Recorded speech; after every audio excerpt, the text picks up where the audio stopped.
Watch and burn. Hey everyone, so tonight I want to talk about The Pencil. Now this movie was released, I think it was back in 2019, and this is a Russian film. It takes place in Russia, of course, and it's starring a bunch of Russian actors. And wait, where was I going with that? I don't know, I was going somewhere with it. It doesn't matter. The story is focused around Antonia, whose husband has been imprisoned in some gulag piece of shit in northern Russia because of his opinions, his political opinions, of course, I imagine, regarding Vladimir Putin. Fortunately, I'm in the West, so I can say whatever I want, but you're not allowed to say any bad things about him or what he gets up to when you're in his fucking country. And maybe that is for the best. Artists, they do tend to get high on themselves. They're like, oh, look at me, my paintings or photographs or whatever are selling, so suddenly I'm going to fucking start throwing out these stupid opinions about dangerous people who can wreck my life. So her husband's in some piece of shit prison, being worked to death. So she moves way north to sort of be close to him so she can visit him. And she takes a job at the local school teaching art, where she runs afoul of the local badass whose name is Misha. And the reason he's the local badass is because his brother is a real piece of shit who's currently serving time, I believe, for murder, but he is getting out soon. And Antonia and Misha keep butting heads, and he's bullying this person, and he's taking money from all the students, and she's attempting to intervene on the students' behalf, and this is just making things more and more difficult for her, as well as everybody around her who is attempting to tell her, don't fuck with this kid. His brother's getting out soon. You're not going to last here. You should leave.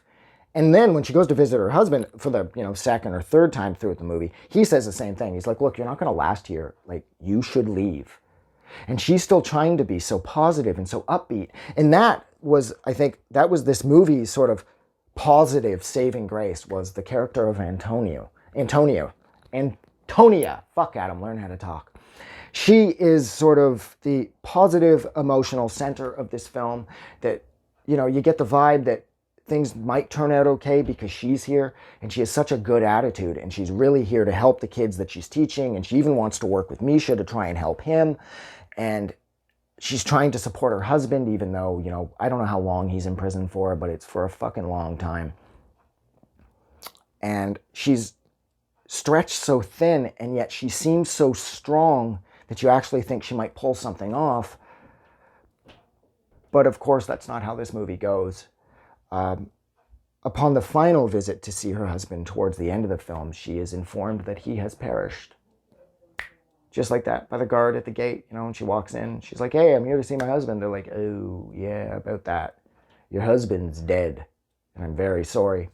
And then the next scene shows her walking at a distance behind a number of trees, and she looks broken as she's walking through them. And our view of her is obscured so perfectly that the marrying off of these two scenes together was an absolute stroke of genius. Because, scene one, she learns her husband dies and she looks devastated. And then scene two, you see her at the very back of a bunch of these trees sort of leaving, and it just follows this long shot through the trees, from behind the trees, as she's walking through them, looking kind of broken. And what happens is Misha and a bunch of his piece of shit friends are looking to bully the kid that she's attempting to protect, and they grab a bunch of her art supplies and start smashing them.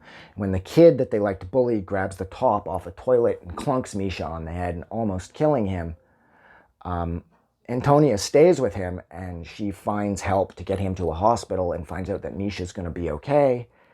And then his brother gets out, and his brother and his friends start looking for her because she is blamed ultimately for the attempt on Misha's life. Wrongly, of course. And now Misha will wake up. He's not in a coma or anything. He's just unconscious. And when he comes to, he starts gunning for the kid that hit him. And Antonia says, you're coming with me to the kid because the kid has no family. And he is also an incredibly gifted artist as well. So she figures, okay, you're living with me now. We're taking off. We're getting the fuck out of here. But before that can happen, Misha and his brother show up, and the ending is slightly ambiguous because it's not guaranteed that Antonia is killed, but Misha's brother smashes her head off this log a few times, and she's just left there. And the kid that she was attempting to protect, he gets on the boat and he gets away. And that's how the movie ends. It shows the landlady who was in charge, or the landlady of the building where she lived, in charge. She works at the pencil factory. Because that's the thing about this town, is either you work at the pencil factory, or you work at the prison, or you teach at the school. And the landlady works at the pencil factory. And she looks incredibly sad while the pencils are being manufactured. And I'm not sure if that was just another day in her life, because it's very sad up here, because this isn't a very good way to live, or if she's sad because Antonia has died, and she was the moral center of not only this film, but she was also the moral center of the town while she was here. Because it did seem that while she was in this incredibly drab place, she did seem to liven it up somewhat. She seemed to make things a little more exciting, and she seemed to add a little more color.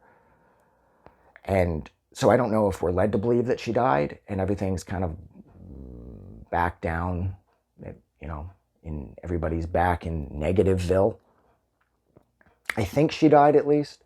When I showed my sister the end, my sister was like, oh yeah, she died. And I think she's probably right. This movie was incredible. This movie was so incredibly well acted. Like the scene with the male teacher right before he kisses her, and he's saying, like, tell me I'm attractive, tell me I have a future, go ahead. You know, tell me I can get out of this place. And he knows that he can't. And he knows, like, everybody here knows they're screwed.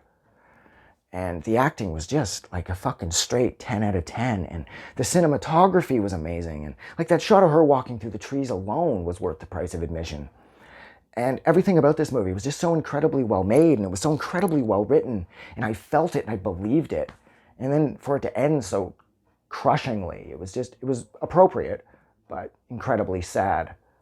So I think I'll leave it there. So thank you so much for hanging out with me while I discussed The Pencil from, I believe, 2019. If you liked this movie or you liked this review, don't forget to do something nice for somebody. Seeing as how this is over 7 minutes long, I am definitely cutting it here. Have a good night. I just wanted to say thank you for making it through the entire video. I really appreciate it. And I'm going to remind everyone one more time, even though I've probably already done this in the video that you just watched, to please click the like button as well as the subscribe button, because it helps this channel grow. And thank you for hitting like and subscribe, and we will see you guys really soon.